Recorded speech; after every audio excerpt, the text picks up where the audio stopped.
Sang Kuryang dan Gunung Tangkuban Perahu.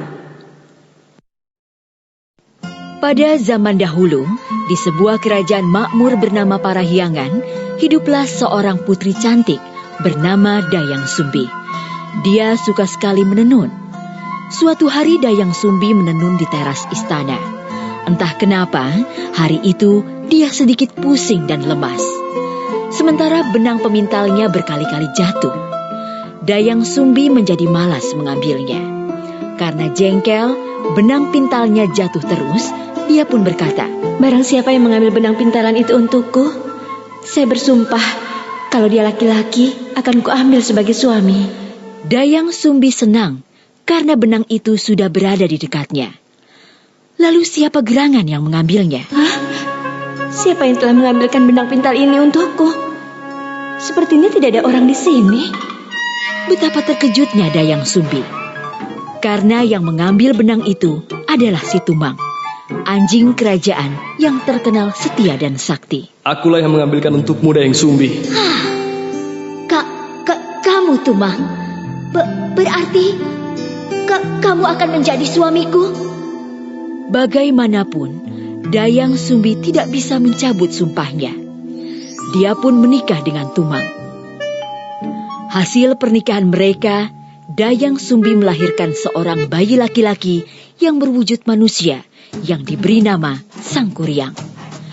Tumang berpesan kepada Dayang Sumbi supaya tidak mengatakan pada Sang Kuryang jika Tumang adalah ayahnya.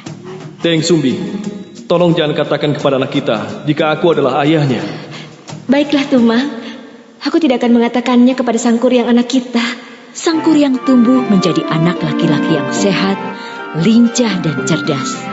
Tumang pun selalu mengikuti Sang Kuryang kemana dia pergi, serta mengajarkan kesaktian yang dimilikinya. Ayo Tumang, ayo cepat, kejar aku. Iya Sang Kuryang, aku akan mengejarmu.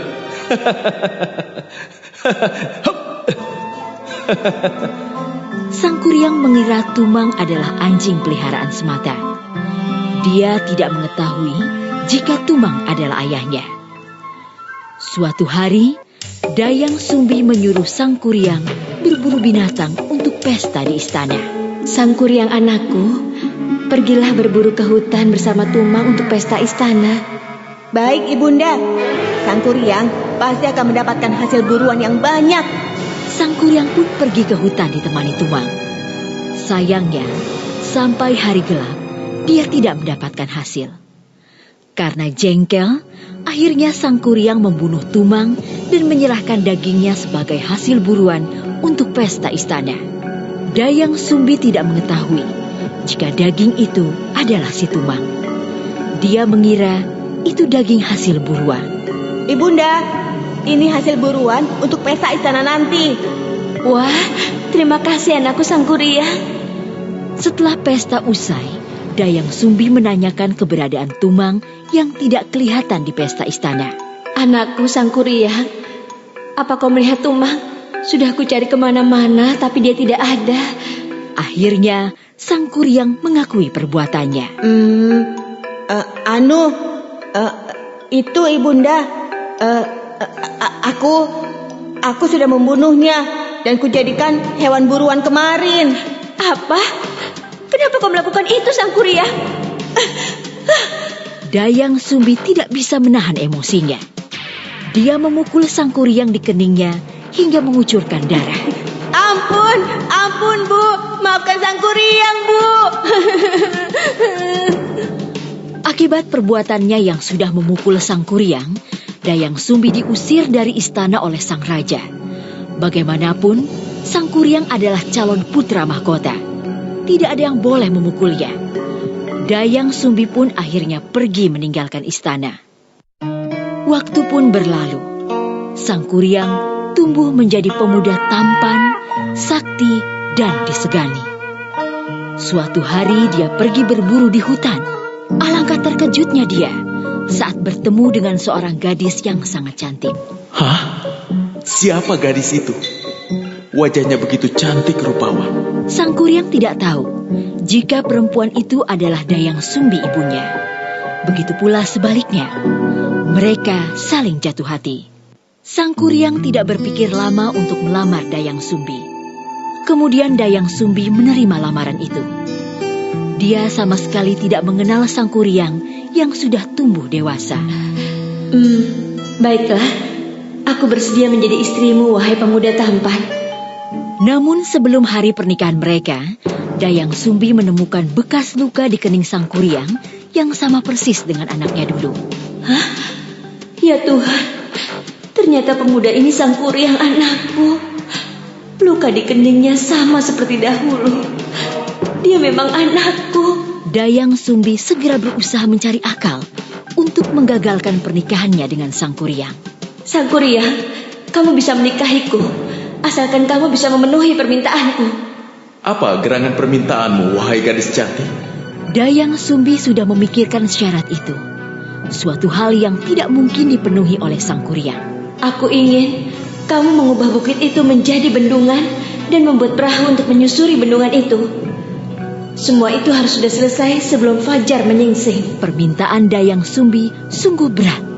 Namun Sang Kuryang tidak ingin kehilangan Dayang Sumbi. Baiklah, aku akan mewujudkan semua permintaanmu. Sang Kuryang mengeluarkan seluruh kesaktiannya. Dia mengundang seluruh makhluk halus dan jin untuk membantunya.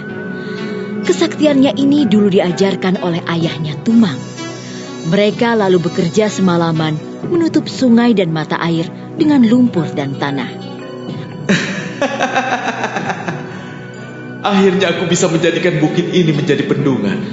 Saat semua sudah terbendung, Sang Kuryang pergi menebang pohon raksasa dan mulai membuat perahu yang sangat besar. Sekarang tinggal membuat perahu besar untuk menyeberangi bendungan ini. Aku pasti bisa. Dayang Sumbi mulai gelisah. Sebab pekerjaan Sang Kuryang hampir selesai. Padahal fajar masih lama. Aduh, bagaimana ini? Aku harus menggagalkan usaha Sang Kuryang sebelum terbit fajar. Dayang Sumbi berdoa dengan khusyuk kepada Tuhan agar usaha Sang Kuryang gagal. Oh Tuhan, bagaimana mungkin aku menikah dengan anakku sendiri? Itu tidak mungkin. Tolonglah percepat fajar datang agar semua makhluk halus itu pergi. Dan tidak ada yang membantu Sang Kuryang menyelesaikan pembuatan perahu besar itu sebelum fajar tiba.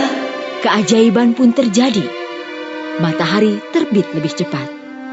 Usaha Sang Kuryang pun gagal. Hah? Sudah pagi? Padahal perahu yang aku buat belum selesai. Sang Kuryang sangat marah saat mengetahui jika dia ditipu. Siapa sebenarnya kau ini? Kau sudah menipuku. Tega sekali kamu. Dayang Sumbi menangis mendengar perkataan Sang Kuryang. Bagaimana mungkin aku bisa menikahimu, anakku? Sesungguhnya aku adalah Dayang Sumbi, ibu kandungmu. Sang Kuryang tidak percaya dengan ucapan Dayang Sumbi. Dia marah. Tidak mungkin. Aku tidak percaya semua perkataanmu. Tidak mungkin. Tidak.